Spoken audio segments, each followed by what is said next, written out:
No, I listen to it all the time. I tell all my friends to smack it raw.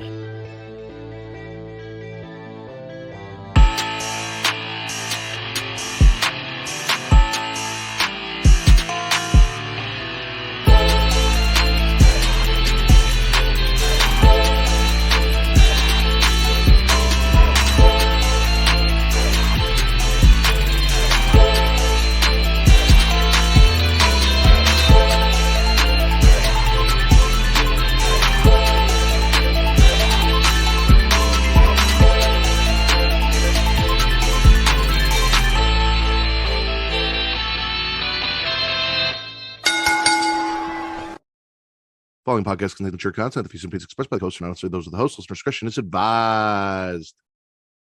Ladies and gentlemen, welcome to the number one wrestling podcast on Pornhub, the Smackin It Raw Podcast. I am here with my co-host. Obviously, Vince is back on his bullshit 2 weeks in a row. No Vince, but here as always to fill in. She is the host of the She Elite Showcase, Inside the Mind of In the Crowd is not a thing anymore, but we talk about it anyway. And story time with Miss Katie Kinzy Baby, our favorite loaded baked potato. What you doing, Katie? Hi, hey you. And host of the Tim King Show, even though he said not to say it, EVP of the Bloodline Entertainment Network, the sexiest, graveliest voice in podcasting, and my own personal Sarah J of wrestling podcasting, Mr. Tim King. How you doing? Yo, what's going on, my brother? Katie, so nice to see you both. Thanks for having me back on Pornhub. I guess I should thank Vince for not being here since I got the gracious invitation in his stead. So thank you, Vince, and I am pumped to be here, baby. You know, we went through a little thing where we were like, we're going to slow down on the guests. We went real hard on the guests last year. We were going to slow down, try and get our chemistry back, the three of us. Vince was a big proponent of that, and then now he's just stopped showing up, so I've had to get guests. So, you know, it is what it is. But shout out to Jessica Joseph 14. We're doing good. I'm doing good. I know you guys are doing good. We got Will in the chat who stopped playing Tears, a little bit of Legend of Zelda, to come hang out with us. Allison said that Katie is the Pornhub Poppy now. True. He's changing your name in his phone to the EVP. And the president that, you know, you are the executive vice president underneath. Ivan from Circle of Debate, a sexy banger for sure. TK in the building. Nipple Mania is going to be running wild on the hub. What's going on, Ivan?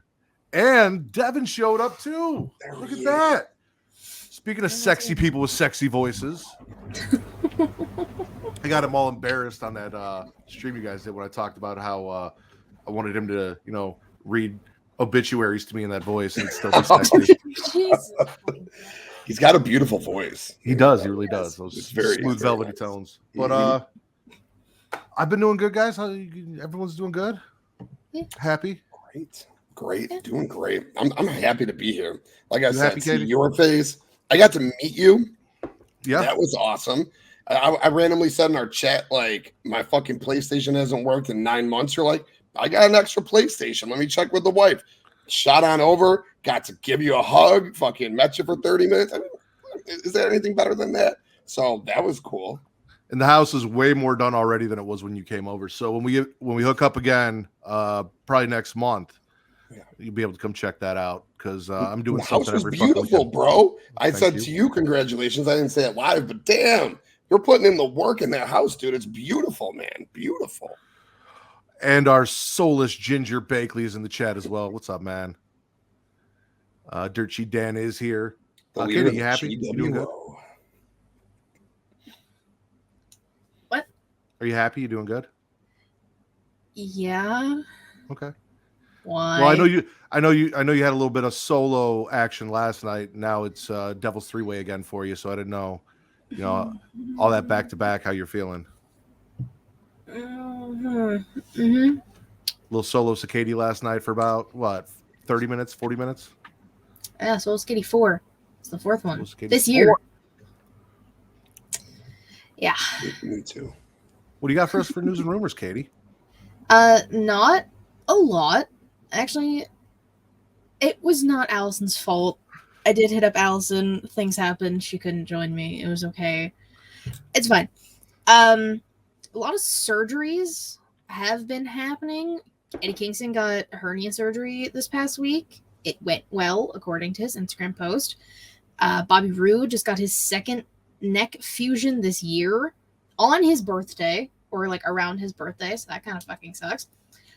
But hopefully that means he's on the road to recovery, gonna be good soon. Bianca making history, longest reigning Raw Women's Champion and longest reigning Women's Champ of the modern era, but TC checked and it was like only from like 2015 to now, so that doesn't really make sense, but okay. In less than a decade. Longest women's reigning champion in less than a decade. Woohoo. I hate WWE. And then the other thing is Kofi Kingston and Xavier Woods got inducted into the Boys and Girls Club Alumni Hall of Fame. So that's cool. Good for them. That's dead ass all of the fucking news. Nothing has been happening. Okay. Tyrus is still NWA champion. I don't really think that's news, and I don't think anyone cares. But thank you for that, Will. As always, we want to thank you guys for joining us on Twitch, over at twitch.tv/creationworld. Thank you. And if you're doing that, you guys can absolutely subscribe. If you have an Amazon Prime account or Prime Gaming, you can link that to your Twitch account. You get a free sub every month. You can use that on us or, any of your favorite Twitch streamers, whether it's over at the Bloodline Network, any one of those guys when they're on Twitch, doing anything, Katie, Will, anything Twitch related. If they've got the followers and they can get subscribers, you can give it to them and it doesn't cost you a penny. So please support them. Or could be watching us on YouTube at youtube.com/creationworld, where it's free to do all that shit. Like, subscribe, hit the notification bell. Know when we go live. You'll see me tonight with Katie. You'll see me tomorrow night with Katie. Lots of stuff going on. Getting Off, Final Destination tomorrow night with Bakley. So Bakley, I know you're in the chat. You said you wanted on. I have not DM'd you yet, but this is your official invitation, even though I agreed to it. So you're welcome. Come join us. Everything okay, Tim? Yeah. I didn't mean to do that. I meant to hit my mute button. It is what it is too. So come join us and check us out there. And then, as always, my favorite place for you to watch us, pornhub.com/models/creationworld, where we have exclusive content where Katie and I sit down with various guests and watch DP in porn parody form. And she absolutely loves it. So come check that out. Evil Head's up there doing fantastic. The Texas Dildo Masquerade still doing fantastic. And those things you can only find at pornhub.com/models/creationworld, as well as all of our content. And everywhere else that you go find regular podcast stuff, like normal people stuff, where you find all your normal podcasts, you can find us there too. So go check that out. Normal people. That's not fun though. Pornhub. It's not. That's It's fun. not. It's really. It is. Let's get into what everyone's here for, though. What we do here at the Smackin' It Raw Podcast, we spit and swallow the week in wrestling. And Tim, you're our guest, so why don't you kick it off for us? What do you got? Spit or swallow? Oh man, there's so much good this week in wrestling. All week was really good, but I guess I'm just going to go ahead and start off with one big swallow, and I'm going to swallow the WWE World Heavyweight Championship Tournament. They could have went a couple of different ways with it. Seth winning was vital on Raw, of course. Edge, they could have went that route with Edge winning tonight. But I love that they did AJ instead. Seth has to win this belt. His story has been putting people over for the last 3 years. He lost at WrestleMania 3 years in a row. He lost this match. He lost 3 matches in a row to Cody. He lost this. He lost that. People are saying Seth needs a story. Seth's told his story. The crowd is Seth's story. The World Heavyweight Championship Tournament provided great matches. An hour worth of wrestling on SmackDown. An hour of it tonight. My God. So we got all that wrestling, plus we're going to get Seth and AJ in the finals, and we're finally what we've been asking for how long. Seth Rollins is going to be the world champion. So I am swallowing the whole Raw World Heavyweight Championship Tournament. In quotes. It's not. It should just be Raw, but it's WWE. Brand splits are a thing. They're not real. Yeah, the triple threat matches we got Priest, Rollins, Nakamura, fantastic. Miz, Balor, Cody. I knew Cody wasn't gonna win. That's not his fucking story. Y'all just need to relax. He'll get his time. He'll get the title. What? When you say y'all, you're referring to me because I've been a big proponent that I don't believe in the fantasy booking we've been hearing on the internet because I don't trust WWE to do the right thing and make things make sense. So I am we. So when you say y'all, that's me. So I'm taken aback by you yelling at me on my own show, Katie. You yell at me all of the time. On my own show. Yes, I yell at everybody on my show. It's fantastic. That's why I have basically partly my show now. Well, fair enough. I'm on this network probably more than Vince at this point. It's close. I mean, he does have that little bit of edge with Creation Conversation and Spit or Swallow. So I also work during the day, every day. I'm just saying, a little bit of an edge, but now you're there. Regardless, all of the triple threat matches were great. I kind of expected Bobby Lashley to go to the finals against Seth. I thought that would have been really cool to see, but I'm kind of happy it was AJ. We haven't seen AJ in quite a bit. He was injured. I didn't expect him to be back yet and actually wrestling, especially when he got drafted. But yeah, everything with the tournament I've been fine with, and we actually got legitimate wrestling for a lot of the shows this week. So that's always a plus. I'm not going to lie to you guys. The World Heavyweight Tournament is like the majority of my WWE news on both shows. I took more notes for Dynamite than I did anything else. So when he being Tim, pronouns, I believe those are his pronouns. I'm not going to assume. When Tim said, the whole tournament, like that ate up most of Raw and SmackDown for me. So let's get a little more in depth in that. So we got Cody opening up in what he calls his home, where he created, where AEW was the home during the pandemic, wanting to make new memories in front of this crowd. His focus is the World Heavyweight Championship now, and he's ready to kick the tournament off. First triple threat match. And again, I said I wasn't a huge fan of triple threat matches, but it worked for me. Seth defeats Damian Priest and Shinsuke Nakamura to move on. I personally think, outside of Austin Theory, that the SmackDown six-man or triple threat matches were a little bit bigger than the Raw ones. Don't get me wrong, I love me some Shinsuke, but Seth beating Damian and Shinsuke didn't feel as big to me.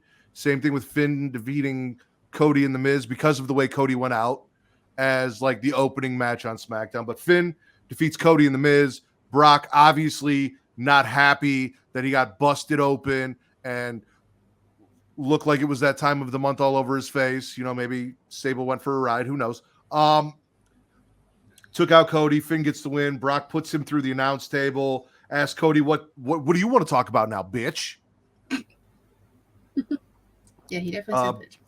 And then he said, I want to talk about myself. He's really mad. Cody made a mess of his face and wants round 2 at Night of Champions. Then we got Finn versus Seth in the main event. We have seen this before. We've seen it. It's always good. It sparked a lot of talk and discussion about what would have happened if Finn had won the Universal Championship and not gotten injured and where his career might have been now. And here he is losing to Seth and Seth moving on into the finals. Crazy. When we move over to SmackDown, AJ Styles defeats Rey Mysterio and Edge. Again, name-wise, probably the biggest triple threat match in this entire tournament. You have 2 Hall of Famers and a certified future Hall of Famer in 2 companies competing. AJ walks away with the win, which I was really happy about because I wasn't really sure how the whole OC thing was going to go. It had a great start when they came back and AJ got drafted with the OC and all that, but I wasn't really sure where it was going to go. So it's nice to see AJ get the win. Mm-hmm. We've also got Lashley, as you guys said, winning and defeating Sheamus and Austin Theory. Again, on the side of the triple threat match as far as, Theory's in it. Yeah, I love me some Sheamus, banger after banger. Tim knows all about bangers. AJ ends up defeating Bobby Lashley. We're getting AJ Styles versus Seth Rollins for the World Heavyweight Championship at Night of Champions. And I couldn't think outside of which you couldn't have done. You could not have done Seth versus Cody because of the way they set the tournament up. But outside of that match for this title with their history, I don't think I could think of a bigger, better, more entertaining match that they could have put on. I know you said Bobby, and Bobby would be good. He would, but I think Seth and AJ are going to tear it down way more than Bobby and Seth would have. Yeah, I mean, they already have in the past. Like, the two of them, like, Seth and AJ are so good together in the ring. And, like, we obviously saw it a lot with Bobby, too. But, yeah, you bring up the fact that Seth and Cody could not be in the final. Now, granted, if it was just a Raw-sided tournament, like it should have been, yeah, we could have saw that. But once Seth won, I was like, okay, well, Cody's not going to win. Like, it has to be Seth. Like, this is Seth's time now. Cody had a shot, and they blew it. They being the powers that be, not Cody. Correct. They blew it. 100%. And when they introduced this belt, this was Seth Rollins' belt. Nobody else in the company's belt. This belt was made for Seth Rollins. Triple H's promo, when he came out, he said this is a workers' title. This could be an international title. So I was like, okay, maybe Finn Balor. And Katie, you're right. It should have been a Raw-only title. That Finn Balor versus Seth Rollins, that should have been at Night of Champions. That's when that match should have went down. Now, am I upset about the way it went down? No, because we got great wrestling on both shows. They told a good story. The Edge thing was cool. But at the end of the day, it's Seth. It's fucking Seth. It's always been Seth. It's got to be Seth. When I do think of Edge, I do think of the old World Heavyweight title belt. Mm-hmm. However, let's talk about the elephant in the room. We've discussed it should have been a Raw-only tournament for a Raw-only belt. We did what we did. We're excited for Seth versus AJ. Katie said, this is not Cody's story. Brock comes in, takes out Cody. Cody's on Raw. Roman's on SmackDown. Tim, you think that Seth is going to win? I saw the theory that if the person that was selected from SmackDown wins, they would trade him over to Raw, probably for Cody, and that's how Cody gets to SmackDown. I've also seen the theory that Cody could win Money in the Bank and use Money in the Bank to cash in, but we don't even know how Money in the Bank is going to run this year. If it's going to be 2 Money in the Banks for the men and women, 1 for each show, if it's going to be 1 and they can pick. There was also, Cody will just get back to it at Royal Rumble, which scares the fuck out of me because that is a very long time for Cody to, lose all of his momentum. I'm going to start calling him Cody Rhodes now. For Cody to lose all of his momentum, possibly get injured, for this to not happen because we didn't pull the fucking trigger. So, in your opinions, Katie and Tim, best route to get Cody back to SmackDown for Roman, which way are we going? Well, you can make it like an actual draft. Again, it's going in quotes, and do some type of trade for Cody on SmackDown. If Cody starts demanding it, being like, I want Roman again, after the whole Brock shit's done, obviously, and Cody demands that he wants to go to SmackDown, I feel like Cody has enough pull to try and make that happen. But if that doesn't work, it would have to be Money in the Bank because that's the closest thing. You're right. He's going to tear his other titty by the Rumble, probably. So we can't have that happen. He can't have. He has very delicate titties. He does. You gotta be careful with the titties. Like, so you gotta be careful. I don't think it would. You shouldn't have him win Rumble 2 years in a row. I don't think.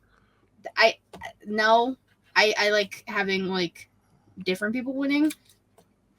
So I think the best bet's Money in the Bank.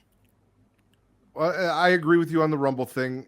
So my question is, are we giving Cody too much by giving him Money in the Bank the same year that he won the Royal Rumble? Because those are the 2 big prizes.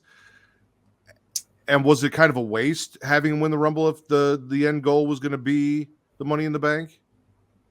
So I'm going to say this. I do agree with Katie. 100% has got to be the Money in the Bank. You cannot wait till Royal Rumble. What if he tears his ACL? He's out for a year. A fucking year, all right? We cannot have that. I still think he was supposed to win at WrestleMania. I still think the merger, and I'm not going to go into the politics of the backstage bullshit, but I think he was supposed to win at WrestleMania and something happened. I think the Cody Brock story was supposed to happen, but that title was supposed to be on the line. And that's where all of this kind of got convoluted and it got flipped up. At the end of the day, Cody wins Money in the Bank. He says, Roman, I want you, and I want you at SummerSlam. It's not cheap. He hands it in. I don't know if I guess he holds it till the day of SummerSlam, but the day of, Roman's 2 belts go in. Money in the Bank hasn't been significant since Dean Ambrose won it on the same night that Seth Rollins beat Roman Reigns for the title, and Dean cashed it on him on the men's side. Women have done things with it, but on the men's side, hasn't done anything since 2016. Big E. So, huh? Big E. Big E cashing in. Okay, Big E. All right, my bad. I missed one out of 7. Sorry. Yes, you're right. Big E was great, but then his title run was pretty lackluster to follow. But Cody getting it instead of someone like Otis or someone like Theory, this Cody wins it, cashes it in, clean, Roman SummerSlam, and then he gets the belt. And that's the way you kind of got to do it. You can't wait the whole year. And you can't do a trade because you just did a draft. What's the point? You just did the damn draft. So it's got to be Money in the Bank. And it's weird, but who else? LA Knight? When is LA Knight going to win a world title in the next year? Let's be honest. Who else are you going to put that on? I don't know. Like, realistically, do it to Cody. Put it on Cody. Then cash it in on Roman. It's the most meaningful thing you could do with that briefcase. I think LA Knight should go for a mid-card title and probably the U.S. title because I think he's on SmackDown with Theory. And I don't think Theory could stand up to him on the mic, and I think that'd be really entertaining. But then you got to figure out the 2 heel thing. But we'll get there. Katie, after all of that, spit or swallow? Oh my god, forgot that's what we were doing. Yeah. My bad. I'm gonna swallow KO Sammy Imperium stuff. Love me some good tag team wrestling. Fucking love Imperium. Kevin and Sammy just being so done with Imperium backstage is Kevin Owens is how I feel in my daily life, just over everybody, questioning everything. That's how I feel on the daily. So I resonate very well with Kevin Owens, and I just love his comedic timing every time. And we got a hell of a tag team match out of it. So I'm okay with that. I was very surprised. I was not expecting KO Sammy Imperium already. I'll take it. All right, let's see. I thought he was gonna disagree with the No, I'm not going to disagree. I'm just so the Bloodline stuff kind of runs from SmackDown alongside that, and the announcement that we got on SmackDown and what's going to happen with KO and Sammy and everything that happened. So I'm swallowing what's going on with KO and Sammy, including Roman airing out the Bloodline's dirty laundry. He tells us that Solo Sikoa is like his favorite pair of lingerie, and the Usos are a pair of shit-stained drawers right now.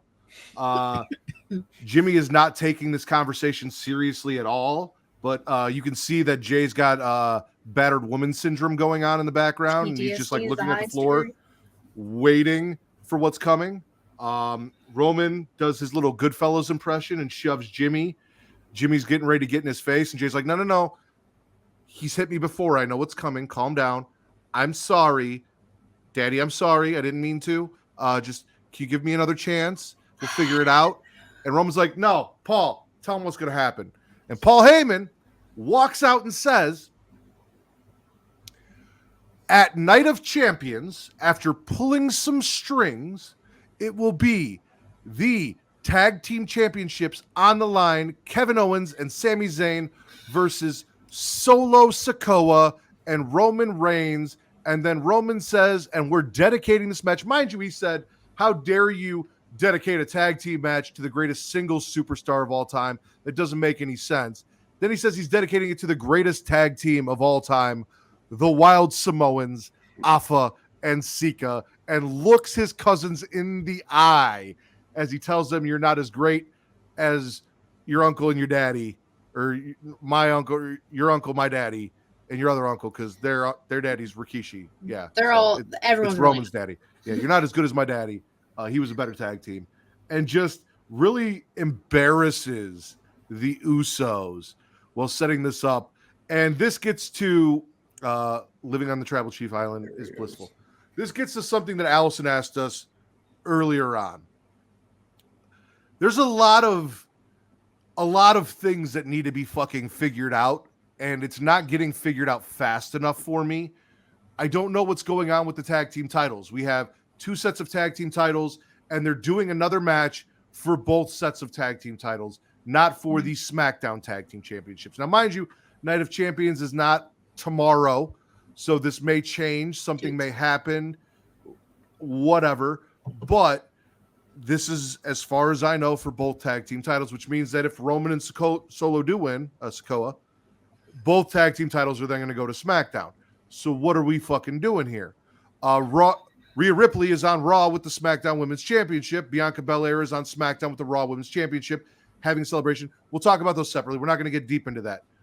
We have the NXT Women's Tag Team Champions on the main roster. The fuck are you doing with your championships after this draft? I mean, something. Give me something, anything. Just some information that you have a plan of what the fuck you're doing. Because we've been waiting for you to split championships up, and you haven't done it. You created one title. Roman's still walking around with 2. I don't know if he's still both champions and we have 3 heavyweight champions, or if it's just one undisputed champion. And then why does he still need 2 belts if that's the case? Why don't we? I don't know what the fuck's going on, but I want to know. I'd like to know, so please, because Backlash is come and gone. So now it's time to start getting shit straight. I don't know what that's like, but no, Roman has to have 2 titles because he's got to swing his big dick energy around. That's the only thing that makes sense as of right now. Whatever. Do not, for the love of fucking God, put these goddamn tag team titles on Roman Reigns. No. This man, no. I need the Usos to grow a fucking pair, step up to the man, take him out. Beat up your baby brother, for fuck's sake. Like, Solo has wreaked hell on all y'all without y'all knowing. He could have ended you guys, 2 weeks ago? But then, stoners get involved and things get convoluted. But, like, that was the direct message. Jay almost got the spike at Backlash, so I'm going to need the Usos to pull up to Saudi Arabia and fuck over the bloodline, because no, for the love of God, do not. I'm with you on the island, but being on the island of relevancy, the Bloodline Island, doesn't mean that I'm going to be happy that I have no idea what the fuck's going on with any of the championships in the company, why a Raw championship is being competed for with SmackDown Superstars, why Roman still carries around 2 belts, even though it's only one show, what's going on with the tag team titles, what's going on with the women's title. The only thing that they have straightened out is the Intercontinental titles on Raw and the U.S. titles on SmackDown. That is literally the only belts that make fucking sense right now. That is it. We don't even know if, like, the women's main roster tag team titles with Giant Gonzalez and Liv Morgan are just women's main roster tag team titles, or if the fucking Team Firecrotch and their tag team titles are also main roster tag team titles, and if those are Raw and SmackDown. Like, I don't know what's going on. We don't have answers. And Will is 100% correct. I have said this. Everything got fucked up. I didn't want to say his name. That's why. Everything got fucked up once this man came back, and this is the curse of Riddle running wild all over the place. I didn't want to say his name. He's evil. I don't want that evil up on me. Oh no, I need to know. I can't. I'm not a just enjoy that. I need to know. I need to know. Yeah. I'll finish off what I have for SmackDown. I am going to swallow what I'm proposing possibly is the title of tonight's episode, despite the thumbnail. Asuka spits and Bianca gets a facial at her party. That's a very long title. Well, it's either Asuka spits or Bianca gets a facial. We'll figure it out. However, Bianca is celebrating her reign on SmackDown as the longest reigning Raw Women's Champion in less than 10 years, the modern era. Yep. Asuka comes out immediately, gets in the ring, not satisfied with the way things went at WrestleMania, and I don't blame her because I think we all kind of thought this was Asuka's time. There were a lot of things on night 2 that didn't satisfy me properly, including this. And spits right in Bianca's face, gives her full-on facial. I mean, covered her more than I've seen porn stars covered on the videos that I watched before we started this episode. Matthew. Just absolutely fucking plastered her. She's in the back. It's in her eyes. She can't see. It burns. I mean, she's from fucking hairline to fucking breastbone just plastered in green mist. Clavicle. Breastbone. I think it was a little below the clavicle. The clavicle's here. It was down here. Just above the titties. Shirt on. I'm all for more, like, I'm all for them, you know, writing this wrong. I'm not saying Asuka needs to win. I'm just saying I'm all for them writing this wrong and making Asuka feel the way she should have felt going into WrestleMania because they really slacked off on that story and then it had an unsatisfying finish. So. Yeah. Yes, I originally thought Asuka should have won at WrestleMania. I was a huge proponent of it. But at this point, just let Bianca keep the belt. And I want Bianca Charlotte at SummerSlam and run that route. I mean, what are you going to do with Asuka now? I don't know. You're going to go back and forth with Asuka and Bianca for a few months. I know Charlotte's not everybody's favorite. But Bianca and Charlotte's big deal. So do that match at SummerSlam. No, okay. Hear me out. I'm not the biggest Charlotte guy around. Bianca needs to beat Charlotte at Mania and check off the last horsewoman on the list. I don't want it at SummerSlam. Also because I'm going to be there and I don't really want to see Charlotte live again. So just make it Oh no, fuck. I'll be at WrestleMania too. God damn it. I'll get both. Never mind. I can't win here. It's going down. It's either going down at SummerSlam or it's going down at WrestleMania. That match is going down 100%. It's just a matter of when. What we can do is we can have Asuka versus Charlotte at SummerSlam, have Bianca versus Charlotte at SummerSlam, have Charlotte and Bianca's title run, and then work our way back. Give us 6 months of Bianca without Bianca holding a title, and then get back to Bianca versus Charlotte at WrestleMania, where then she completes the quadfecta of the 4 horsewomen and wins again. Not in the main event. We'll give the main event to whoever Rhea's facing, as long as Rhea is and should still be champion. Because we don't need Bianca winning another Royal Rumble, all that shit. So let them have their match at WrestleMania. Let Bianca win the title back there. We can do that. That I'm good with. And then she's got something to really work back for 6 months. You know, she was champion for so long. Charlotte took it away from her. We've got roadblocks in the way to get her to where she needs to be to get back. Win an Elimination Chamber, get in that Mania match, do your thing. Yeah. Or have Asuka beat Bianca, and then Asuka and Charlotte at SummerSlam, and then Bianca and Charlotte at Mania. Same theory, different path. Too. Yeah, same shit. I dig it. Yeah, I know what you meant. Tim, spit or swallow. Oh, I should have started with this one. And now I'm upset that I didn't start with this one. Obviously, you know me. I'm the biggest AEW mark out there. And I love this guy so much, a big, meaty man. I scream, where is he? Where is he? Where is he? Well, we fucking finally found him. Miro, he's back. Miro showed up on AEW Dynamite, and I'll lump in Thunder Rosa. Miro, Thunder Rosa, they're back. We know the AEW Collision show is coming. It is nice to see talent back like Miro and Thunder Rosa, baby. Oh, I swallowed that all day. You know, Tim, I don't know if it's a sign that you're an AEW fan or the fact that your initials are TK, but the way you just disrespected Thunder Rosa like you are Tony Khan and said, the way he does women where he's like, yeah, and the women too. We'll just lump the women in too. I can have a match. I'm a huge Thunder Rosa fan, but she's been kind of around and she's been on commentary and she's had the drama. Not that like I care about the drama because CM Punk, but like she's been around. Like she's still been here. Miro, what the fuck? Miro never left. Where is Miro? Like, and that is why I kind of like And I only threw Thunder Rosa in because I didn't want to disrespect her by leaving her out. Yes, I get your point, and that did sound bad the way I was so amped for Miro and not Rosa. But Rosa kind of chose to leave. Miro's been there, just not booked. So that's on TK for shitty booking. I love Thunder Rosa. Right behind me is the King family love Thunder Rosa. I love Thunder Rosa very, very much. Her name is Melissa, just like my wife's. All right. So we love Thunder Rosa. Vince's girlfriend. I don't know if I showed you this, but that Abaddon picture that you gave me is actually right above me. Dope. I just looked up and saw that. So, by the way, Olivia, thank you. Where the fuck is my Abaddon?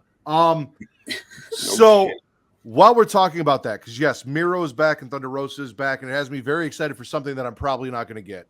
I talked to Katie about this last week. I said that if CM Punk comes back and all right, so I'm tentatively spitting, just to wrap this all into one, Tony's big announcement next week, because Tony talks about his announcement like dudes on the internet talk about their dicks. It's always bigger than it really is, and I'm hoping that it's actually this big sometime. I'm a girl on Twitter Tinder hoping I'm not getting lied to right now. However, tentatively spitting his big announcement because it's never as big as he says it is. However, if he announces that there's going to be a brand split, that Collision is going to be a show, and they're bringing back Thunder Rosa and Miro. So we got Thunder Rosa, Miro, CM Punk, FTR, and that is going to be Collision. I'm not even going to fucking watch Dynamite anymore. Fuck the Elite. I will watch Collision on Saturdays, and I will cover that.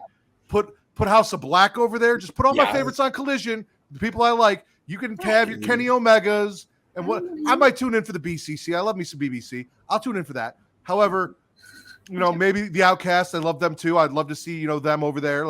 You could just start splitting the division up for me and put all the people I want to see over here. And then all the Japanese Ring of Honor fucking never made it to WWE, thinks they're better than they really are guys that don't get ratings. You can leave them on Dynamite where they don't get ratings. And we'll put all the needle movers over on Collision, and I'll watch Collision. I'm just saying. Yo, Ritter, let me ask you a question, bro. So do you want AEW obviously got 120 person roster. They could go ahead and they could do that. Do you want an actual brand split, or do you want them just to be able to free flow wherever they go? If they're all right, so first off, again, Katie and I have been talking about this. AEW doesn't want me to watch Rampage because they can't put it on. They don't want nobody to watch Rampage, bro. I don't watch Rampage. It's a horrible show. They don't put anything worthwhile on when it's in its fucking time slot. Then they can't figure out what fucking time slot it's going to be on. Half the time it's on Saturday. Half the time it's on at 5:30. Sometimes it's on at 9 o'clock. My time, 6:30, 10 o'clock. All you people in the fucking future that think you're better than us, but you're not. CST. CST. So you have Rampage, you have Dynamite, and now you're gonna have Collision. So 3 shows, right? Mm-hmm. I would like to see the model, because Katie talked about this. Dark and Elevation are gone, and it looks like Rampage is going to kind of fill the spot that Dark and Elevation took, which I'm fine with because I don't watch Rampage anyway. So fuck it. Let that be your new Dark and Elevation, and then I don't have to worry about it. So if that's the case, and there are backstage issues, and then I would absolutely, with the 120 person roster, do a full-on brand split. You have enough championships at this point. You move the international championship to one brand, leave the TNT on one brand. I don't know what the fuck they're doing with MJF and the 4 pillars. So we figure maybe you have a floating champion between both brands. I'd be fine with that. Where the heavyweight champion, the women's champion can go back and forth. Or maybe all of the champions can go back and forth, but separate rosters, and they'd have to figure out how they do it. But if they do it, please do it right. I don't want to see people that are drafted to or a Collision exclusives on Rampage doing shit. I don't want to see that. Unless, as I've said with WWE, if they show up, they get kicked out of the building, they get arrested, you make it make sense for the story, so that I know that they're not supposed to be there, and we're not ignoring that there is supposed to be a brand split. Make it a real thing. Then I'm absolutely okay with it. There are plenty of people on that roster, like Miro, like Thunder Rosa, that we have not seen, that I would love to see more of. So having these shows and making it focus on those talents. So it's not, the BCC monopolizing time every week or the Elite monopolizing time every week on both shows. We can focus on separate entities. Then I'm all good with that. Yeah, give it to me. Katie, what about you? I don't know. Because they're not going to do it right. I already know. It's Tony Khan. It's something will get fucked up in some way, shape, or form. There'll be more backstage drama that'll ruin a bunch of things.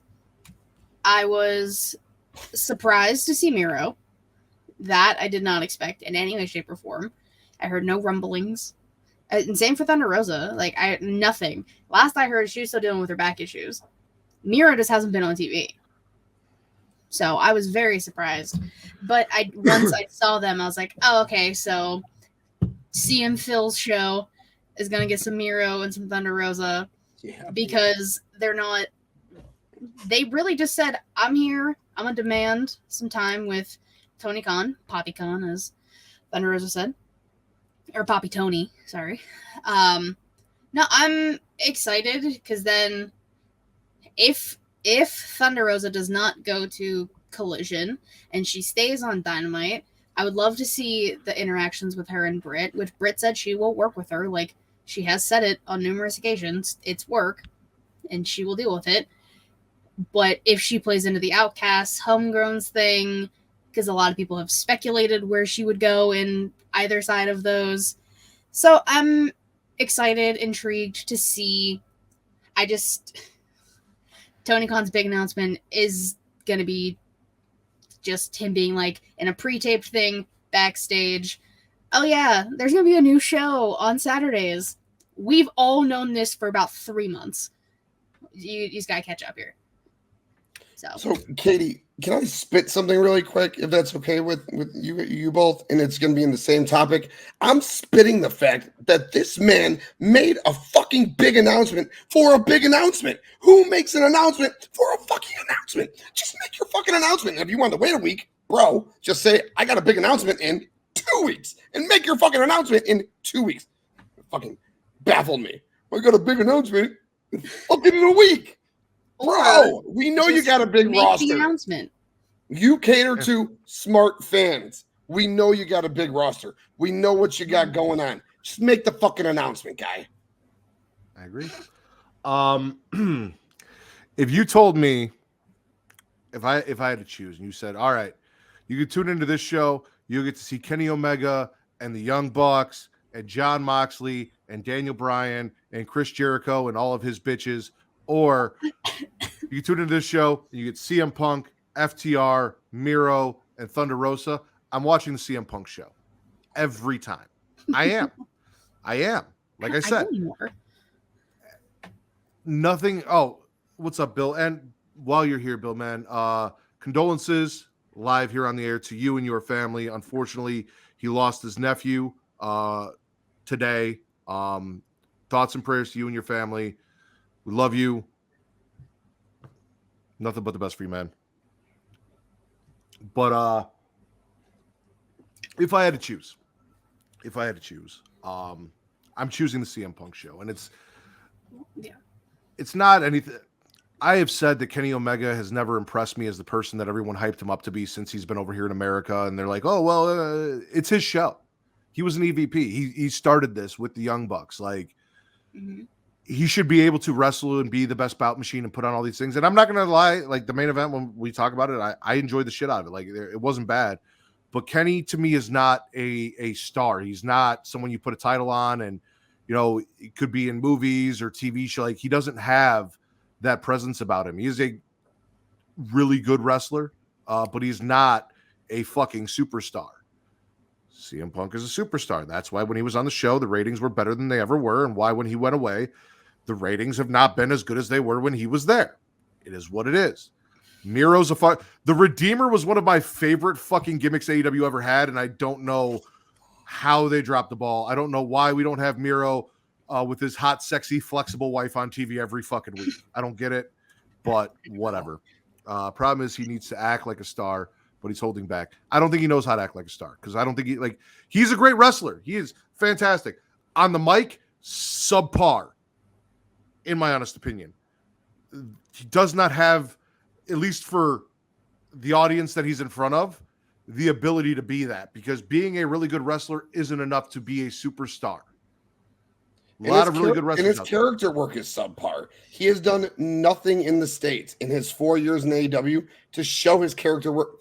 What he did in Japan, he still has not showed in 4 years. Sure, he's put on some banger matches, but the cleaner has not been here, dude.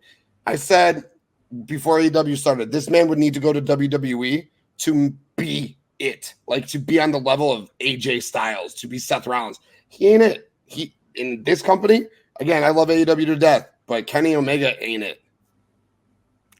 I agree. Before we continue, we have a little word from our sponsors. I believe. Spice things up in the bedroom, then it's time to check out Adam and Eve. Because you see, Adam and Eve is the leading adult toy store that offers a wide range of products to help you explore your sexual desires. Whether you're looking for something to use solo or with a partner, they have everything you need to satisfy your cravings. From vibrators to lingerie, bondage gear to lubricants, AdamandEve.com has it all. And the best part, you can shop with confidence, knowing that all their products are of high quality and backed by a 100% satisfaction guarantee. That means whether you bought a dildo, sex swing, penis ring, vibrator, anal sex toy, bondage toy, couples toy, lube, or accessory, you can get a refund within 90 days if you're not 100% satisfied. No questions asked. And right now, as a special offer to our listeners, Adam and Eve is giving you 50% off almost any item on their website. That's right, 50% off. And if you act now, you'll also get free shipping. So go to adamandeve.creationworld.com and use the offer code erotica at checkout. That's erotica at adamandeve.creationworld.com for 50% off almost any item and free shipping. Don't wait. This offer won't last very long. The link is in the description. Attention dog lovers. Are you looking for high quality products to spoil your furry friend? Then you need to check out dog.com. Because you see, dog.com is the go-to online store for all your dog-related needs. They offer a huge selection of dog food, treats, beds, and more. Plus, they have products for all types of dogs, from puppies to seniors and everything in between. And the best part, you can shop with confidence knowing that all their products are made with your dog's health and happiness in mind. Dog.com only stocks top-rated brands that you can trust, so you can rest easy knowing your dog is getting the best. And right now, as a special offer to our listeners, Dog.com is doing a big warehouse clearance sale. And all you have to do is go to dog.creationworld.com and you can get up to 80% off on all sorts of items like toys, treats, bones, harnesses, bowls, leashes, and anything else you can think of. So go to dog.creationworld.com and take advantage of this sale right now. Spoil your furry friend with the best products from dog.creationworld.com today. Link is in the description. Are you tired of feeling sluggish and unfocused throughout the day? Then it's time to try DUBBY, the ultimate energy source. DUBBY is a powerful clean energy drink that is designed to help you stay alert and focused no matter what life throws your way. Whether you're a student, a busy professional, an athlete, or especially a gamer, DUBBY can give you the boost you need to take on the day or the night. It also contains important aminos and vitamins that canned energy drinks simply don't have. And the best part, DUBBY is made with high quality ingredients and is completely sugar-free, maltodextrin-free, and is keto-friendly. So you can enjoy the energy boost without any of the crash, jitters, or angst that comes with traditional energy drinks. Simply mix DUBBY with water and you'll have a delicious, refreshing energy drink that can help you power through your entire day. And with a variety of flavors to choose from, including Galaxy Grenade, Beach and Peach, and Dragonade, you're sure to find one that you love. So go to dubby.creationworld.com and order your DUBBY today. And for a limited time, use code CREATIA at checkout to get 10% off your order. That's Creatia at dubby.creationworld.com for 10% off. Try DUBBY today and feel the difference. The link is in the description.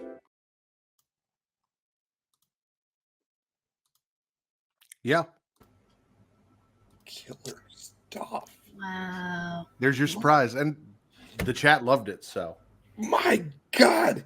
I felt like an asshole because I was like, this can't, I couldn't have missed this on previous episodes. Glad that was a surprise, dude. That music sounded a little familiar. A little bit. It's killer. Maybe. Yeah, just a little bit. I feel like I've used that in a vlog or two, perhaps. Possibly. I don't know where Travis got it. I don't make the videos. I just play them. Sensational stuff, guys. You guys do killer work. You know, you guys do such amazing stuff. My favorite part about the ads was when he was doing the Adam and Eve one, and all of like the stuff was dropping from the ceiling, the dildos and the fucking butt plugs and all that. I'm not gonna lie. I took out my phone and I started fucking trying to record a little bit. I took a couple of pictures, dude. I'm like, this is fucking ridiculous, dude. Like in a good way, of course, and the best of ways, obviously. Definitely did not expect that. I will miss you trying to like segue into ad read though. I'm gonna figure out a way. We'll talk off air as to why it is the way it is. Okay. Per Travis's plan, but Okay. you know, I'll figure a little way. I'll find a clever way to segue into playing the ads, going forward. But that one, I just kind of wanted to be like, and now a word from our sponsors, and just surprise you guys with that video. So That was definitely not what I was expecting. So well done. you know what else most people don't expect? What to do when it's your decision, Katie, whether or not to spit or swallow.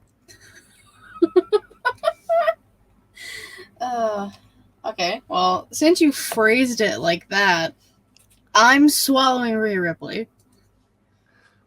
I mean, raise your hand if you're surprised. Nobody is.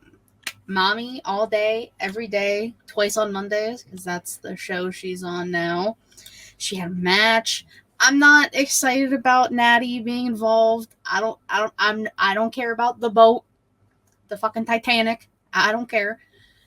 Dana Brooke had a match. Okay, she lost. People were petitioning. Whatever. But Rhea was on TV and she won her match and she looked fantastic. And she looked great at Backlash. That's all I wanted. That's all I needed. So Rhea gets a swallow. Rhea gets a spit because of Dana Brooke and the squash match and Natalya. I'm counting all of that. For me. No, I am. You can. Yeah. Dana Brooke getting squashed by Rhea, and then Rhea putting her submission in, and Natalya making the save, while Rhea still holds the SmackDown title on Raw.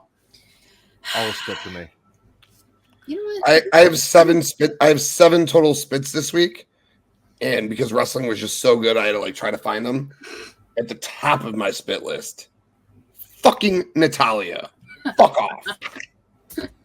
Fuck off. I get it, Saudi. You need someone to go represent the women's division. I get it, but fuck off. To finish off Monday Night Raw for me, my last swallow for Raw, seeing as I'm all done with SmackDown, and my last anything for Raw. The man comes back around, ladies and gentlemen. Becky Lynch has returned to put Trish Stratus and those gravity-defying, physics-defying titties in their place on my TV.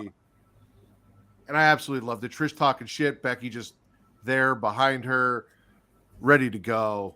I'm all about Trish versus Becky. Give it to me in a singles. Yeah, duh. You think that's going to happen at Night of Champions, or you think they push that off till SummerSlam? I don't know. It wouldn't make sense to do it at Night of Champions if Night of Champions is all about titles. Fair. Which is relatively what it's supposed to be, except So, Cody Brock. But Also fair. that is true. So we might also get Trish and Becky just to beef it up. But Big match. I don't know if I... 2 of the top 5 women of all time. 2 of the top 3 women, arguably, of the top of all time.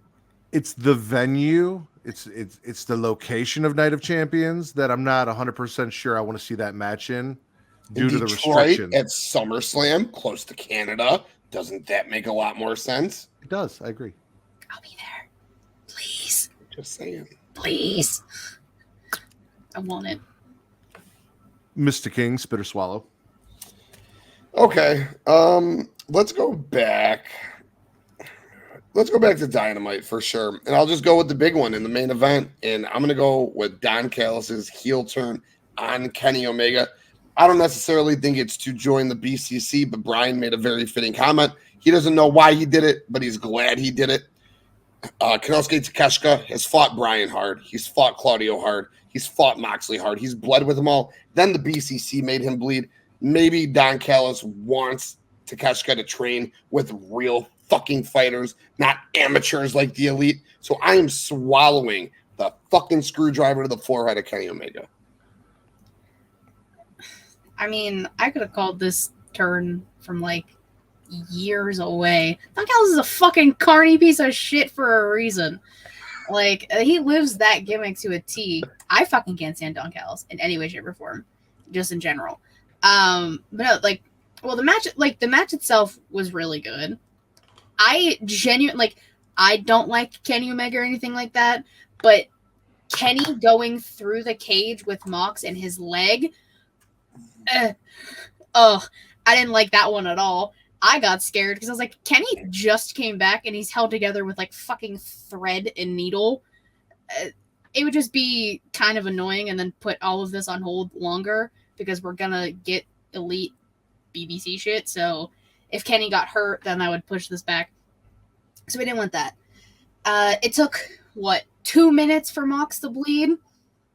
Nobody is surprised there. Not a single soul. Matt's mad because he got the pull wrong. It's okay. He didn't specify the rules, so in your defense, you were right. But, yeah,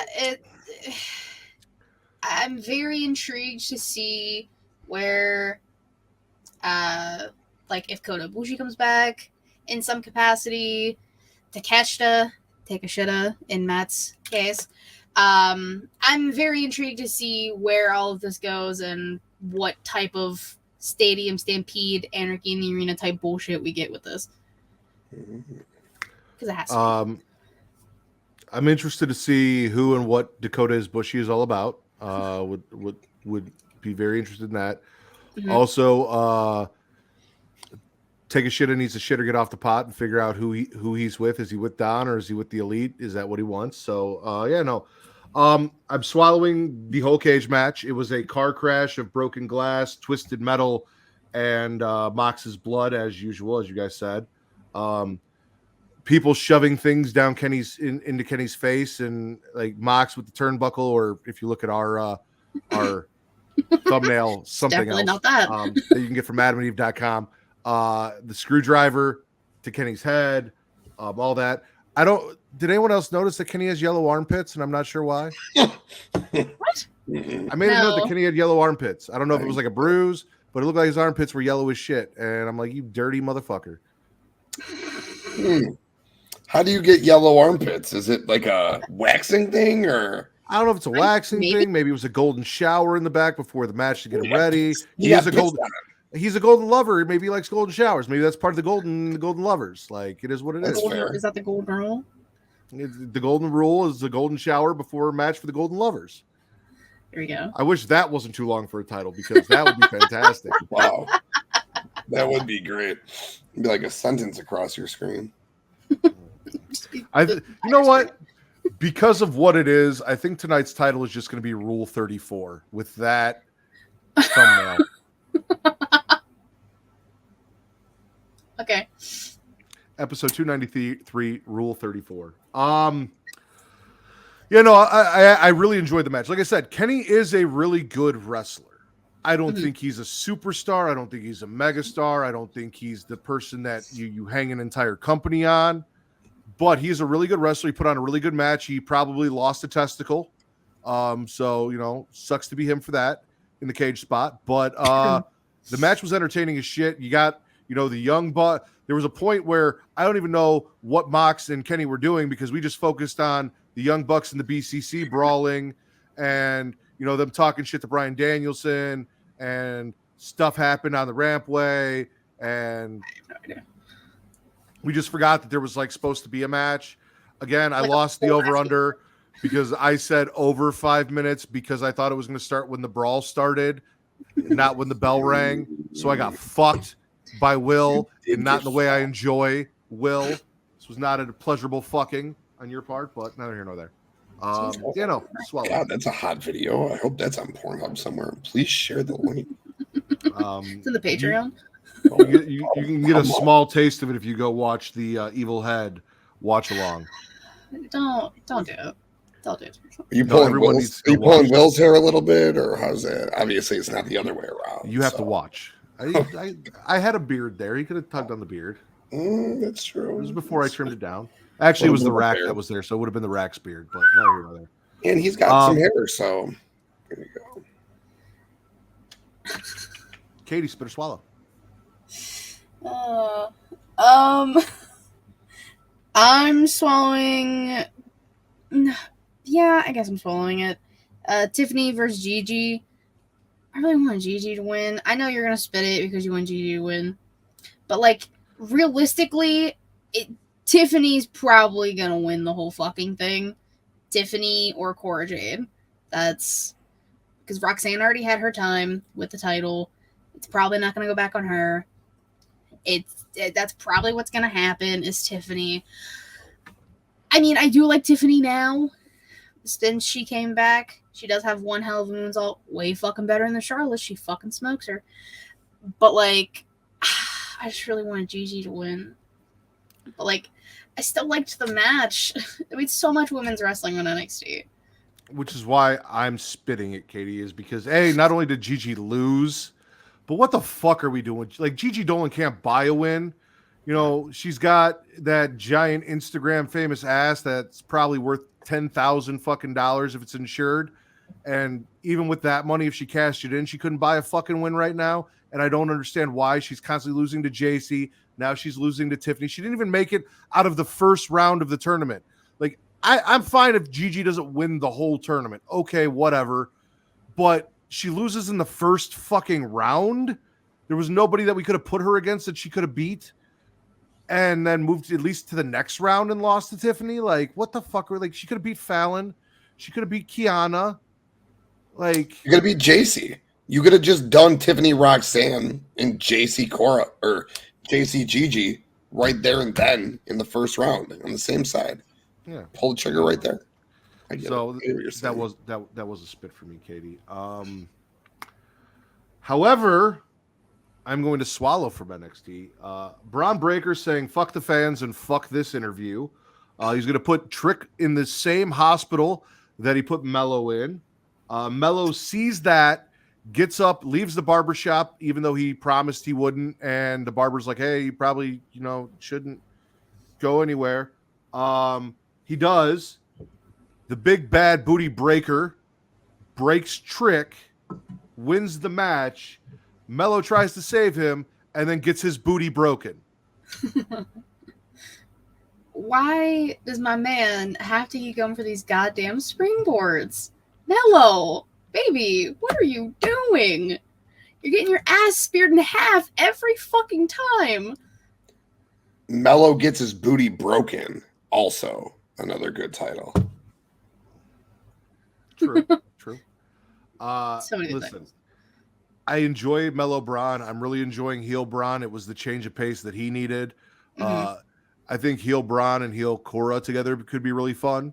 As like the dickbag real life couple. Love me some Mello. I don't know how I feel about babyface Mello. I don't know yet. Especially, doing dumb shit like a springboard and then getting his booty broken in the middle of the ring when he was already broken and wasn't cleared to be out there in the first place. Bad decisions. Shouldn't be making.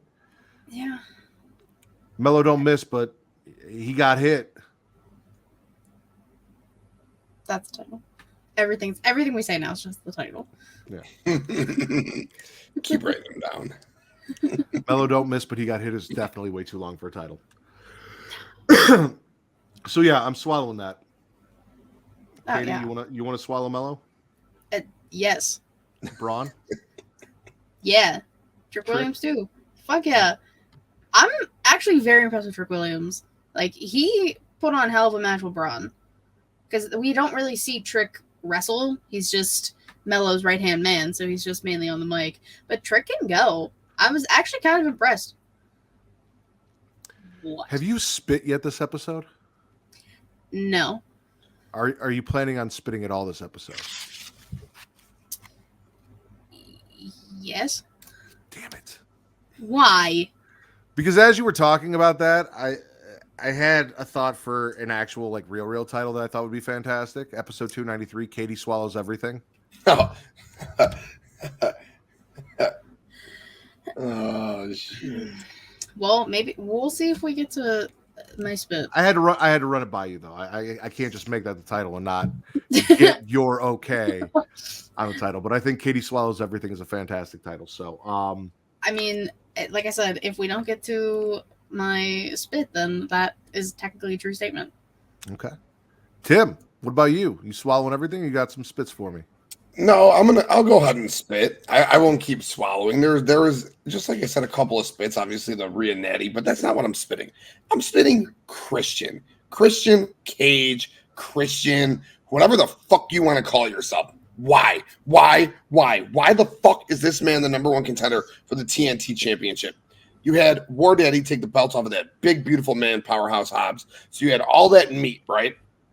Hobbs should have kept that belt. You have all that meat, continue to bang it out until Double or Nothing.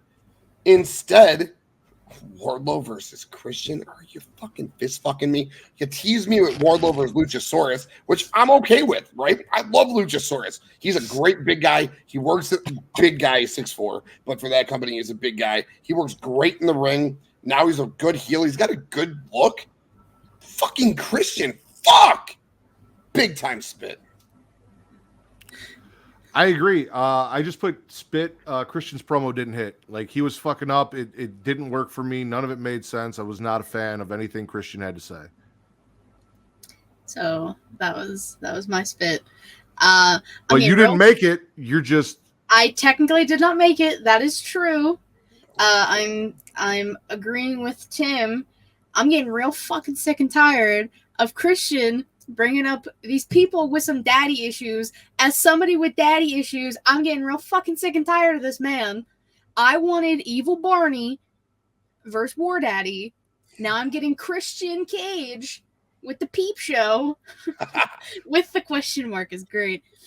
It's not what I wanted. I also did see a picture, kind of a side note, of them backstage with like the red lighting. You can't tell it's Luchasaurus. And it was like, tell someone who hasn't watched wrestling in 20 years that Luchasaurus is Tyson Tomko. And that made me chuckle because I was like, I completely forgot about Tomko. Like, if you think about it, like it's the same dynamic. It's the same thing. It's kind of sad because I think Luchasaurus is really good, and I never really. Well, it was more so like the silhouette. Oh, okay, all right, I got you. You couldn't really tell it was Luchasaurus because like it was just like basically their silhouette in the red lighting. He was great with Christian and TNA. I mean, he just wasn't great, and I get it. I get what you're saying. It's sad. Luchasaurus has so much potential. Get him away from this guy. Fuck. He cock blocked him. He cucked him. We're on Pornhub. Christian cucked Luchasaurus. There's your title. We'll keep him going. Katie, swallow? Yes. Lyra and Kiana. Like I said, I got a lot of women's wrestling on NXT, and I'll never not be happy with that. I love Lyra and everything she's doing. I'm trying to think about the bracket. It would probably be her and Cora, which is the match that we've kind of been like, they haven't done that, right? Since Cora came back? No. Okay, so that's the match we're probably getting in like 2 weeks or something. I don't know how this time frame's going to go. But I'm happy she moved on. I would be okay if she won and they were just like, hey, here, ta-da, title. And like I love Kiana too, and Kiana's improved a lot. So I was very happy with this match.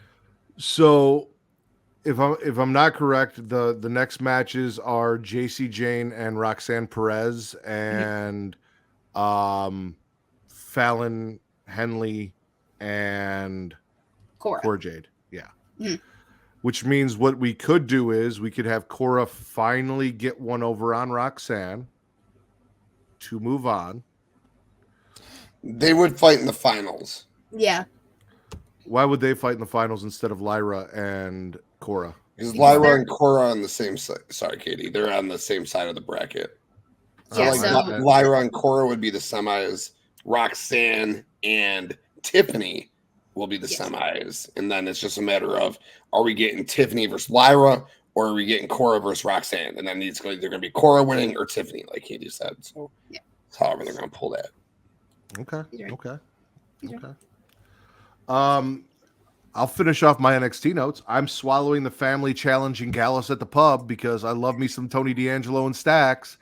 Just getting in there, interrupting. You know, my wife has got me reading these romance novels, and the ones that she's got me reading now are all about like the Chicago Italian and Irish and Polish mafias. So like as I'm reading this, it's all fictional. Like they're not real, but that's what it's centered on. So like as I'm reading this, and then even though I know Gallus isn't Irish, like that's what I'm thinking in my head is like, oh, this is like that book that I've been reading with, you know, you got the Italian mafia from Chicago, now you've got the Irish mafia. So yeah, I'm all with it. Don't step to Joe Coffey. Joe Coffey's gonna get fucking cement shoes put in the bottom of the Chicago River, and then they're gonna dye it green so you can't find his ass on St. Patty's Day. You know, swallowing that. Love that. I really, really hope they put the belts on my boys, the family, Tony and Stacks. Hopefully. Belt those men. They deserve it. They definitely deserve it. Stacks is a fucking beast, and Tony D obviously deserves it. This was a huge swallow for me, too, is a Mick Dago over here, you know, 50% Irish, 50% Italian.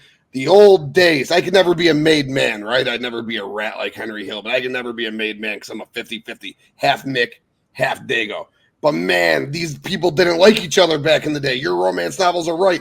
When my mom first started dating my dad, he's like, why are you dating this fucking Mick? Like, they did not like each other. God. Is your mom Italian? 100% Italian, Taglia, King, Irish. So I was going to say that's the exact dynamic in the first book where it was the daughter of this Italian princess mafia who ended up marrying like the prince of the Irish mafia as a whole deal. So I swear to God, my grandpa as a child rode in a limo with Al Capone. No bullshit, true story. So it's very interesting. It's very cool stuff. He never got involved with that stuff. His uncle or his brothers did. He never ended up talking to him. Kind of sad. I digress. Never met the guy. Was a great dude. I never met the guy. Passed early, you know, whatever. But fuck, I love the Irish. I love the Italian, dude. I love the dynamic of it. So I'm with it, baby. Tim, spit or swallow. Oh man, that was going to be my next one on NXT, but I'll finish one more NXT. Eddie Thorpe. I'm all in on Eddie Thorpe, baby. He goes, ooh. He's a former New Japan star. He's been getting some TV time. I seen Bagley in the comments. Bagley, who's Eddie Thorpe? Tell him who Eddie Thorpe is. He's Eddie the DJ, Thorpe. Matt. Oh, God, yeah. I'm not so big on the gimmick, but I think he's a great wrestler, and I think he's got a great look. I have to tell him. He has to. If he gets past the gimmick, he'll be fine. Eddie Thorpe beat Damon Kemp. I dig that. Eddie Thorpe, big swallow. Wait, so not DJ Z, who's in Legado, not that DJ. No, and not then, that DJ. And we're not talking about the blonde chick who does the podcasting thing. That's Stevie Turner. Okay, not that kind of disc jockey. So this is a whole different kind of disc jockey. Yeah, this is like EDM concert DJ type shit. Oh, so he just stole DJ Z's gimmick.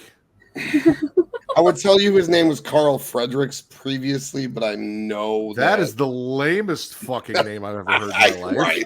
I know that would do nothing for you, so I just left it at Eddie Thorpe. The Alpha Wolf sounds cool. What the fuck is an Alpha Wolf? Carl Fredericks was a badass in New Japan for a while. He kind of had a falling out. He thought he should be higher than he should have been on the card. He never got the push. And, well, he's in NXT now, which is why I'm swallowing him, because I was a huge fan of his in the other promotion. I love just trying to explain to Matt sometimes. So, like, you know how when you're in wrestling, they ask you, like, two of your favorite things, and you bring those two together, and that's how you get your name, you know? Yeah. Carl Fredericks, when he came up with this, is he like a huge like Carl Weathers and Fredericks of Hollywood fan? Like, what the fuck is? I don't know. Let's see. I wonder if his real name's Carl Fredericks. Probably not. Yeah. Well, according to Wikipedia, his real name is Carl Fredericks. That's a damn shame. He probably got bullied as a child. Carl's one of those names that you don't expect children to have. Carl. Like, Yeah. when you say Carl, you don't think of a child. You don't think of like a 5-year-old name. That's a grown-ass man name. That is Who's not the first kid Carl name. that you think of? I think of Carl Weezer from Jimmy Neutron because I'm a child. I think of Carl Weathers. And I think of Carl Winslow. There we go. Yep. So that's my Carl. Wow. So I opened up my browser because I was going to look to see if there was an actor with the last name Fredericks. I was blanking, and the first thing that popped up was the dildo that I had because it was still in my browser. And then I typed in Fredericks, and when I typed in Fredericks, all that comes up is like PDS Hooters uniform, Secret Desires, Quarter Cup, Spicy Lingerie, all because of Fredericks of Hollywood. So like I've just got a bunch of lingerie here on my phone, and I'm a little distracted. So Katie, spit or swallow? While you explore that. I'm gonna swallow Julia Hart and Anna Jay, No Holds Barred. Okay. That's the noise I was making the whole time I was watching that match. But anyway, continue. Yep, I was waiting for that. This has been a feud that has been brewing for a few months. It's been kind of on Rampage, kind of on Twitter. Oh, that's why I didn't know about it. Yeah, I know. Well, I got to see part of it live when Dynamite was here. But they, they used to be best friends. They both think they each joined a cult. Anna with the Jazz Holes, Julia with the House of Black. Spooky witch cult. I mean, that kind of makes sense. But their match was great. I was happy. Julia Hart got the win. I really need people to start learning these lyrics to her theme song so we can all sing along. Everyone has homework. If you guys can learn fucking Judas, you can learn this. So everyone needs to catch up. To be fair to everyone listening, and for Anna Jay, if you're out there, you joined a cult. Julia joined a coven. There's a difference. Those are two different seasons of American Horror Story. You're drinking the Kool-Aid. Julia's drinking blood from a virgin with the House of Black. Yes. Always bet on black. House always wins. Julia gets the win. Fucking love it. Fuck yeah. Put her on Collision with the rest of my boys. No. Yes. Put her on everything. The fuck? She used to be on Dynamite too, and Rampage. She gets to be everywhere. I'm just saying, if we have to split, put her over there with the shit I want to watch. Because otherwise, you're just gonna have her like. There's not Anna Jay and being involved with the Jazz Holes. Like, is that what you really want to see for? She'll move on to Ty Mello. Like, is that what we want to see? No. Okay, exactly. Well, I think for her, these two.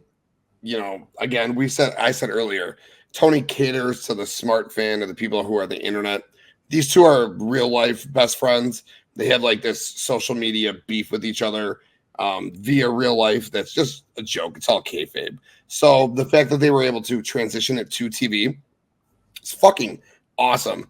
But I spit this. And you know why I spit this? It has nothing to do with Anna Jay. It has nothing to do with Julia Hart. It has nothing to do with the match. The fact that fucking this match went on mostly during picture-in-picture, you want to talk about earlier, they don't focus on the women. This match should have been a 15-minute match, no picture-in-picture, no commercial. You're right, Katie. They've built this, all right? They have built this. These two women deserved so much more than what they actually got. What they get? Go look at them. I don't know. What was it, 8 minutes? 4 of it through picture-in-picture? Fuck that shit. They deserved 10 minutes of no commercials, and they didn't get it, and it pissed me off. Could I say the match was good? I can't. I didn't get to watch the match. I watched fucking commercials. It bothered me. It pissed me off, and I felt bad for those women. So for that reason, I spit it. Has nothing to do with Anna Jay. Has nothing to do with Julia Hart. Killing what they are doing. They both aesthetically look awesome. Like Anna Jay with the face paint, Julia Hart with the hat, the entrances, fucking awesome.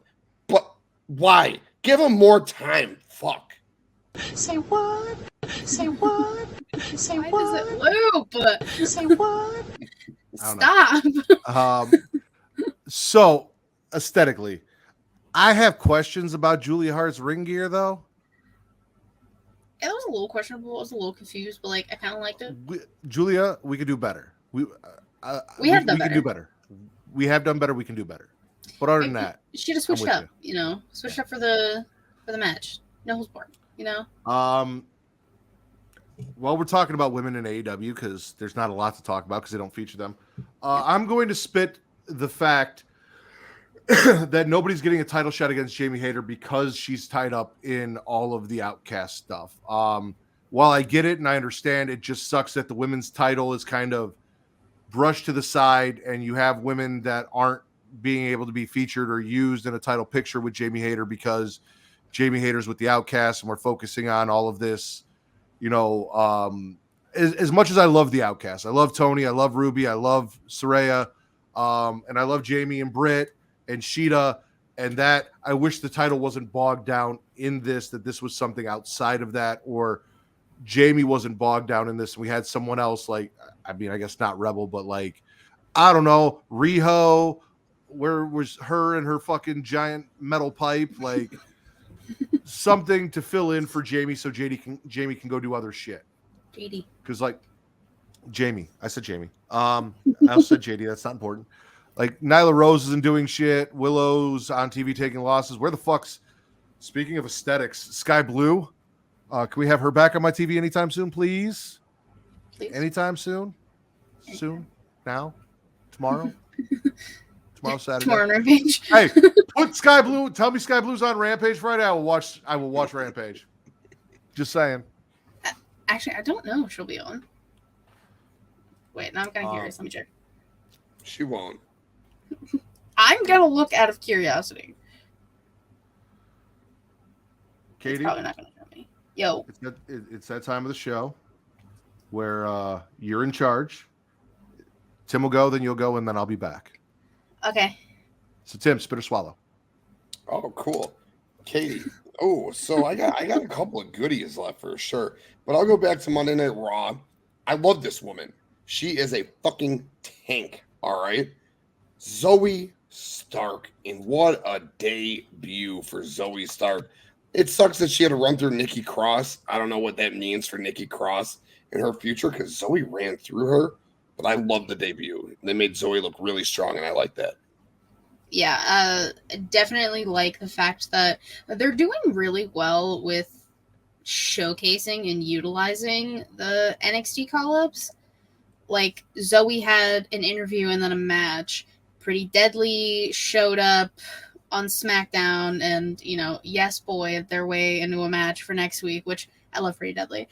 That was hilarious. I laughed so hard during that. Dude, it took a while for them to grow on me, but like I'm definitely about it. And like Indy backstage with The Way and them like kind of just showcasing them bit by bit. The Grayson Waller effect and the Cameron Grimes quick win over Corbin. Great call-ups. Oh yeah, they're 100% doing this way better than I thought they were going to, because I really thought they would fuck it up, because that's typically what they do with NXT call-ups. But no, they've all been utilized and showcased pretty strong. Even just like having, as Matt deems them, Team Firecrotch watching the tag match backstage, like looking like they're about to cause chaos in the women's division. So, well, there you go. I don't watch Ring of Honor. That does me no good. I do a show on Thursdays. I don't got time for anything else. I watch wrestling like crazy, and I still barely watch Ring of Honor. Ring of Honor and Impact decided to go on Thursdays, and that was the only day that didn't have wrestling, so I gave up.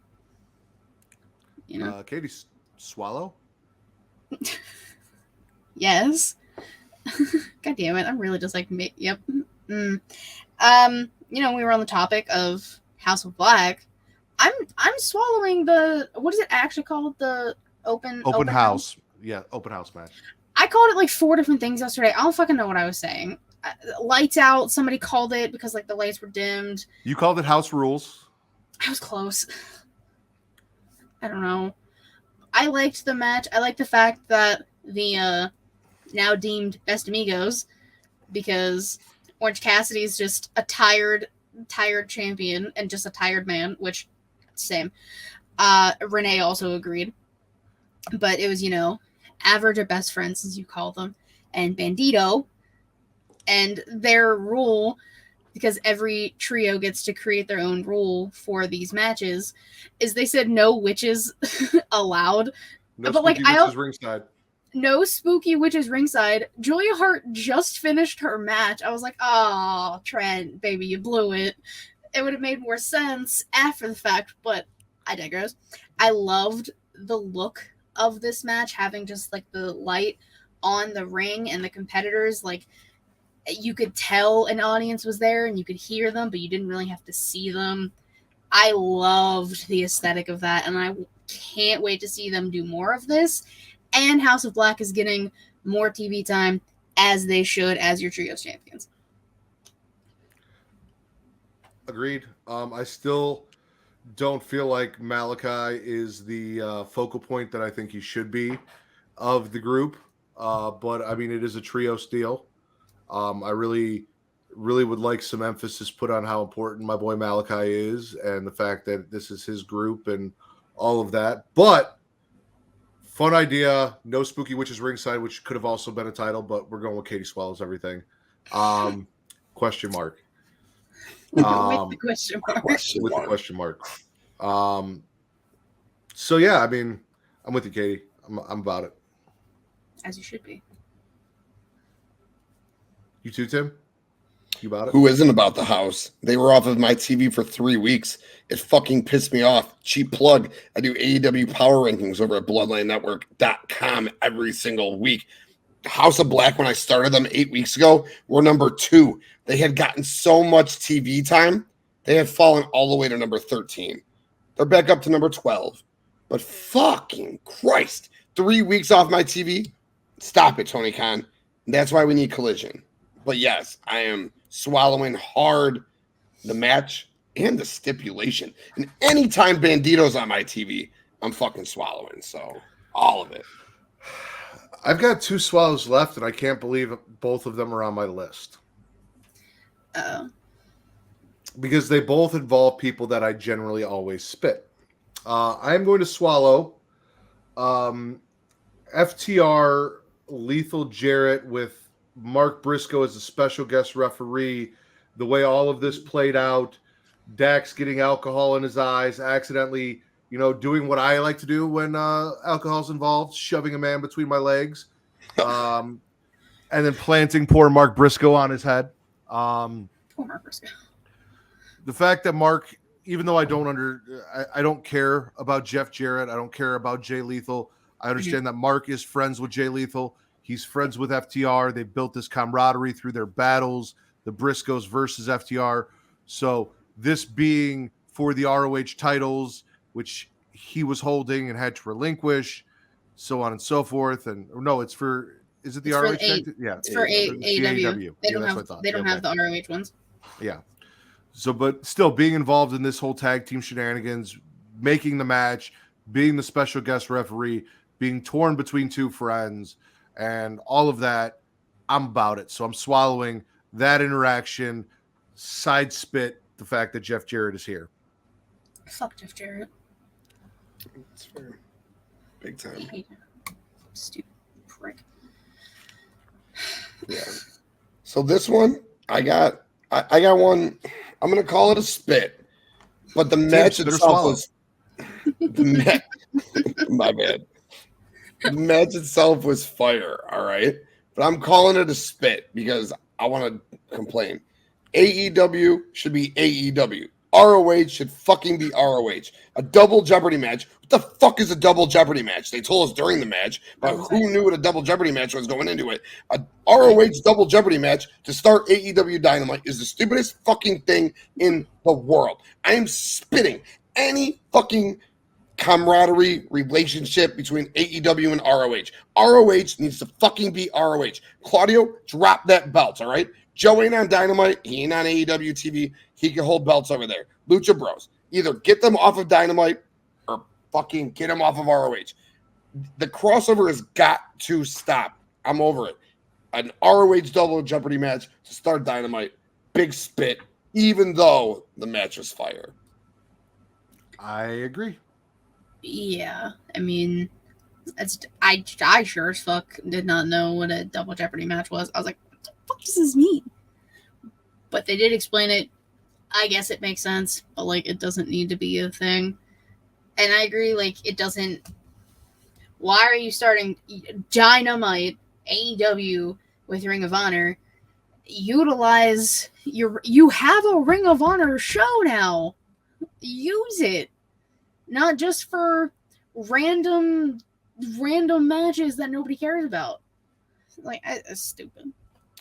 Yo, Katie, in that vein, like Bakley said, Sky Blue just wrestled Athena. Let me fucking tell you, had Claudio just wrestled Phoenix in this double Jeopardy match, where if Phoenix won, he got a world title shot, or if the BCC won, they got a tag title shot, I would have been much more inclined to watch ROH this week. Yeah. Yeah. Katie, spit or swallow. I'm gonna swallow Orange Cassidy and Daniel Garcia for the fucking intergalactic title or whatever the fuck it's called. I love me some Orange Cassidy. Like I mentioned before, he's just tired, which fucking same. So I resonate. And I love Daniel Garcia, and I like the fact that they're playing into the fact that he's not winning matches because he's sports entertaining too much and not being a wrestler, which is the kind of whole thing about his character recently. So I'm okay with that. I kind of like that. Also, Orange Cassidy getting dropped by fucking one of the dudes from Aussie Open. Very fucking random. Like, that guy's already got 2 belts. Why the fuck does he need a third? I'm getting real sick and tired of all these people taking all these titles. Everyone should just have one title and let it be. I agree. My last swallow is Chris Jericho looking like the bitch that he is. Adam Cole, Jericho went and got, a court order. Adam Cole's banned from the building if Jericho's in it. Then out comes our boy Roddy Strong.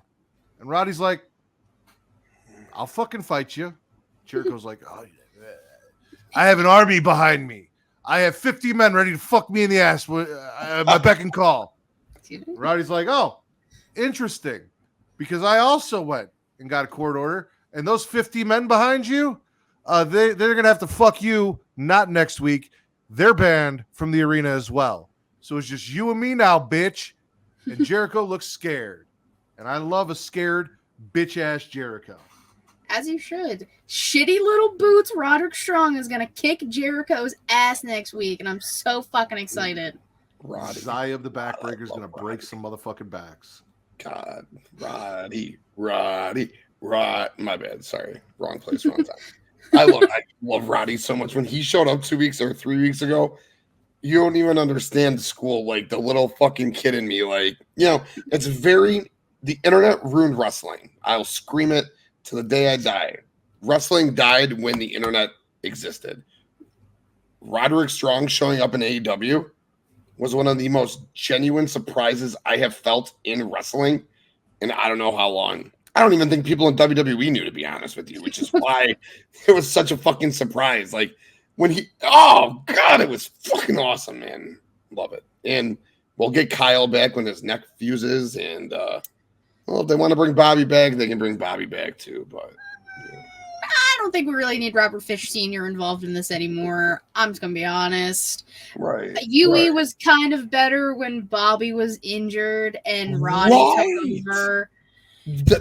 When they were tag champions, and yes, Roddy and Kyle together with Adam. Yeah, I'm with you there, So Katie. I don't need senior citizen Robert Fish Sr. who was hanging out with like fucking George Washington back in the day. I don't need him and his. Y'all talk about Tegan Knox's knees. Bobby Fish's knees are worse. Sweet Tegan. Oh, Love Tegan, my girl. I know. but like no, I don't want fucking fish sticks back in AEW and with UE, whatever they decide to call them in any way, shape, or form. I agree with all of that. Tim, I'm out. So you guys, the rest of the show is you guys. I don't have anything. Yeah, I mean, everything on my list is crossed off. I will just say I'll swallow the 4-pillar vignettes from Dynamite this week. I thought the story has been fantastic, and all 3 out of the 4 Jungle Boys. He's just a fucking charisma vacuum. But I like what Christian had to say about him, because you just got over the Christian Jungle Boy feud. So the fact that Christian had anything nice to say about him just shows like how good Jungle Boy is going to be. But I really enjoyed the 3 out of the 4 vignettes of the 4 pillars. I just think it's funny that they all had like someone talking about them, and Max was like, oh, "I'm the best fucking thing in the world." Like, shut the fuck up. Everyone's favorite rap bastard. Let me talk about that. So when Max did his, right? Okay. My wife has a little bit of a thing for Maxwell Jacob Friedman. So I've decided that should like a hall pass be a thing, never going to be a thing, because I could see Max pulling some shitty shit. And, he 100% would. Can't that. So no, my wife has a little bit of a thing for Max. So I'm sitting here and I'm listening to him, and he's comparing all of the pillars to the Beatles, right? And then he says, "And I'm Paul because I'm the best." Now, my wife sings. She loves music. She absolutely loves the Beatles. She smokes. She loves Beatles. Like, it's a whole thing. So I asked her, because she's not watching Dynamite. She's not really watching much wrestling unless it's a pay-per-view and it's on. So I asked her, I said, "Hey, out of curiosity, who's the best Beatle?" She goes, "Well, that's kind of hard, this and that, blah, blah, blah." She goes, "But Paul's my favorite." I'm like, "Of course." And then I explained the whole situation to her, which just made her love him more. She's like, "You're fucking right, he is. Fucking right, he's Paul." And I'm like, "God damn it. Kate. MJF, stay the fuck away from my wife." All I gotta say. There's only one Jew allowed to be in that woman, and it's right here. All right. Jesus Christ. Take it easy. I did. I will knock the yarmulke off that bitch. Anyway. Get all Meshuggah up in this bitch. Fucking right. So yeah, that was a thing this week. But other than that, that was a thing. If you guys got nothing else, we'll wrap it up. Katie, where can they find you? Oh, we're not doing show of the week? Oh, we can do show of the week. I mean, I think are we all in agreement on show of the week? Katie, what was your favorite show of the week? No, actually, I don't know. I don't know why I said anything. I just Tim, didn't what was your favorite show of the week? Honestly, I don't know, man. All 4 of them were fucking bangers this week, dude. I thought Dynamite, SmackDown tonight made a great case. Anytime the Tribal Chief is on our screens, plus an hour of great pro wrestling. You know what? Fuck it. SmackDown. SmackDown was my favorite show of the week. Okay. Katie? I'll say Dynamite. Julia Hart and House of Black. I'm with Katie just because I took more notes for Dynamite than I did everything else. Like, there were big things on Raw with the title tournament, and same thing with SmackDown, the Bloodline stuff and the title tournament matches and all of that. But everything else for me was just kind of there. I took a lot more and paid a lot more attention to Dynamite this week, which is actually strangely becoming a weird habit of mine for whatever reason, where like WWE's on, and like if I'm interested in who's on TV, I'm paying attention, but everything else I'm just kind of like, whatever. Like tonight with fucking Baron Corbin and his match, like could give 2 shits about that. So that stuff, there's a lot. I feel like there's a lot of filler going on outside of like the major plot points and storylines. So I'm gonna go Dynamite as well. Nice. Okay, now Katie. You've Yes. swallowed everything. Can you plug yourself for everyone? You can follow me on Twitter at KatieWrestling13. The link tree I'm about to take out. Thanks, She Lead Showcase. Twitch.tv/She Lead Showcase. Typically Thursday, 6 p.m. Eastern. YouTube.com/She Lead Showcase. Watch videos because they're way more entertaining. Anchor, Spotify, Google Podcasts, Apple Podcasts if you want to listen. She Lead Showcase is the brand and the weekly show that I do with my co-host Savannah. Inside the Mind, I was an interview series I do. Both Matt and Tim have been on that show, so you can check those episodes out. I'm gonna be honest, I don't know when the next one's gonna be. I haven't hit up anybody. I'm a tired woman. I can only do so much. But there's a new story time out.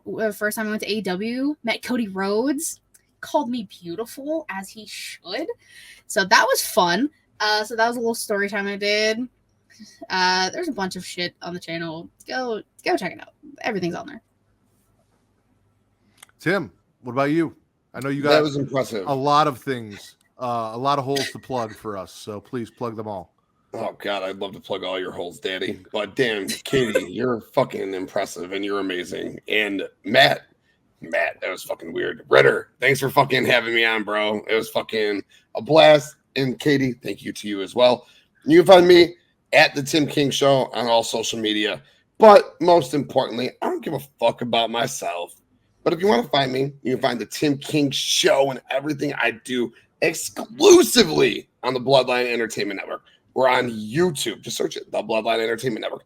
All audio, the Bloodline Entertainment Network, the website, bloodlinenetwork.com. We are your home for sports, wrestling, entertainment, all our video, all our audio, everything we do under one roof. Bloodlinenetwork.com and all our social media at the Bloodline ENT. So check out the Bloodline Entertainment Network. Again, we're doing it big. Ritter, Katie. Appreciate you so much. Big like Devin's dick. You guys can follow me on Twitter only at Matt Ridders, MATTRIDDER. Shout out to Clark Street Wrestling. Or at Getting Off, like I said, tomorrow, same time as tonight, Getting Off. We are talking the Final Destination franchise with Bakley and Katie and Juss and maybe Reek if he's free and shows up. Those guys are really kind of hard to get an answer out of sometimes. So we'll see who shows up. But some of the core four will be there and Bakley. So a little bit of Soulless Ginger on your horror podcast. It'll be fun. Creation World Everything. Linktree/Creation World on Instagram, Twitter, and TikTok at It's Creation World. ITSCREATIA World. And creationworld.com. Go check out, if you're looking for networks, you can go check out the Bloodline Entertainment Network. You can also check out everything Creation World and the Creation World Network. We have a website where you can learn more about all of the hosts that one day Katie will be a part of, whether she likes it or not. It is now my goal in life to get her on the website so that Will can get on there because I know he's waiting patiently behind her in line, and she just keeps making excuses not to check out. For everything Creation World, like I said, all of those places, and for everything Smackin' It Raw Getting Off, you can find all that there as well. Tim, Katie, I love you both. Thank you so much. This has been a fun, fantastic show. It felt really good. I had fun with this one. So, for Fully Loaded Baked Potato and the Tim King Show, I am the patron saint of podcasting. As Dom called me, the quintessential stud muffin of podcasting, the Warden Matt Ritter. And this has been your number one wrestling podcast on Pornhub.